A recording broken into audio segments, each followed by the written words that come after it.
And hello, everybody. We're going to be looking at our third installment of Over There, and we're going to be looking at the impact of the United States arrival in Europe in late 1917 and 1918. America mobilizes after they declare war. It's a little different. We did not have a large standing army.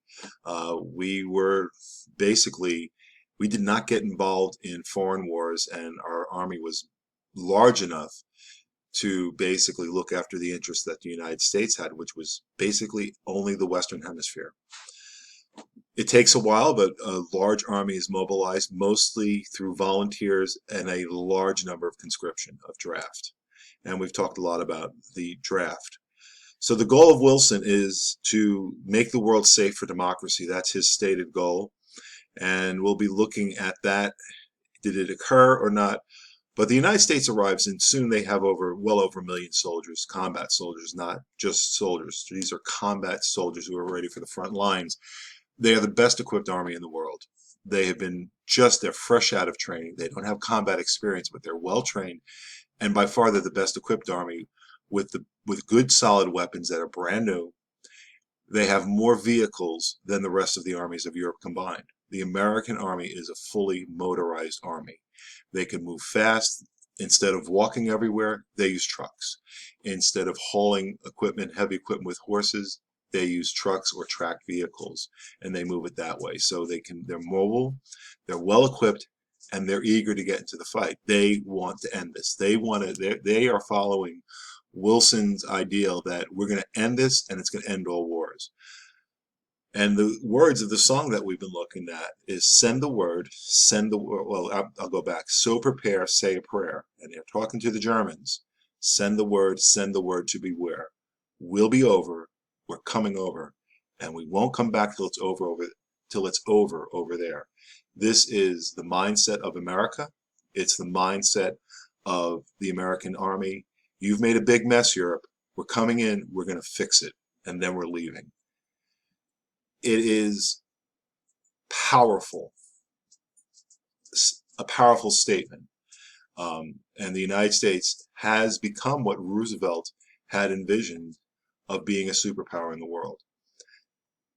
The German army is destroyed by Operation Michael. They just don't have the ability to launch an attack. And so now they just have to receive attacks. And after a while, the combined three armies of the British, French, and now this new American army are able to push the Germans back and push them back past Belgium toward Germany. By November, the war is over. Germany asks for a ceasefire. It is granted. It's an armistice, and then they sign a treaty of very unfavorable terms to them that ends the war in 1918. Now, Wilson had some points and ideas that what he wanted to do. These are summarized by his 14 points. The first, and these are going to be the terms that he is going to push to have peace. The first is that you'll have no more secret treaties. Treaties must be open and made known to the world. Freedom of the seas. You're not going to go after neutral ships or unaligned ships in time of war. Every nation has a right to be in the sea. Free trade, that countries trade freely. We don't embargo other countries. We establish positive feelings. The idea between countries is by trading with them freely.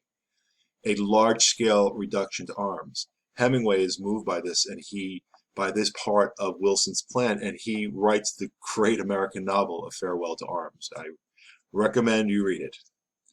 The impartial adjustment of colonial claims based on the interest of governments and native populations. So when two countries are in dispute over a colony in a foreign land like Africa or Southeast Asia or somewhere else, is that it's going to be a group that looks at the whole situation, including the native population. And while it's not an end to colonialism, because America now has colonial territories, or territories that are not colonial, but they're basically provinces under United States holding, Wilson's not going to give them up. It's not in the strategic interest of the United States to do so. Evacuation of all Russian territory. Russia was involved by this time, starting a civil war, breaking loose in Russia, and Europe get out of it and let the Russians figure it out themselves. Restoring Belgium as neutral, giving back Alsace-Lorraine to France, which Germany had won in the Franco-Prussian War that we studied in 1870 and 1871, fixing up Italy's borders, which had been messed up and been a cause of contention with Austria-Hungary. The peoples of Austria-Hungary, these should have a chance for sovereignty.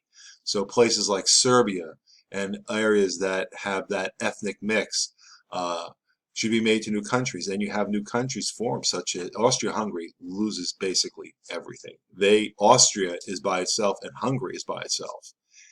But the nations of Poland, Czechoslovakia, Yugoslavia, all take territory that was part of the Austro-Hungarian Empire. Occupation forces are removed from the Balkans, Romania, Serbia, Montenegro, and Serbia needs to have access to the sea so it can trade and get involved in free trade. The Ottoman Empire has to change that. The people who are not Turkish would be given equal rights to those who are Turkish, and this especially would affect people who are not Muslim.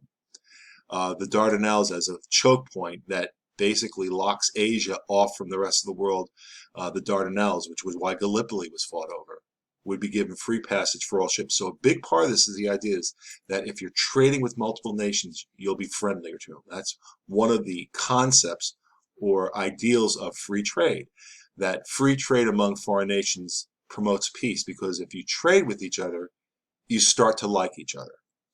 Poland is a new nation. It's a historic nation. They had tried for independence, as you may remember, in the Age of Empires in the 19th century, and they lost. They'll be given independence and be a new state, mostly taken from Germany and Austria-Hungary. But the big thing that's needed for all of this to work is that the League of Nations, all nations of the world, are encouraged to associate together and guarantee independence politically and peace and territorial integrity, and that if there are problems, the group will decide and everyone will abide by its decisions. Today, that it would be a large purpose of the United Nations. This is called the League of Nations.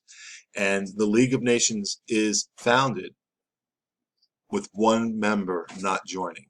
The United States refuses to join. The President of the United States idea, the American public, and the Congress do not ratify joining the League of Nations, which makes the League of Nations powerless, because the United States has arrived, as Theodore Roosevelt said, as the nation that speaks softly and carries a big stick. We are the superpower of the world.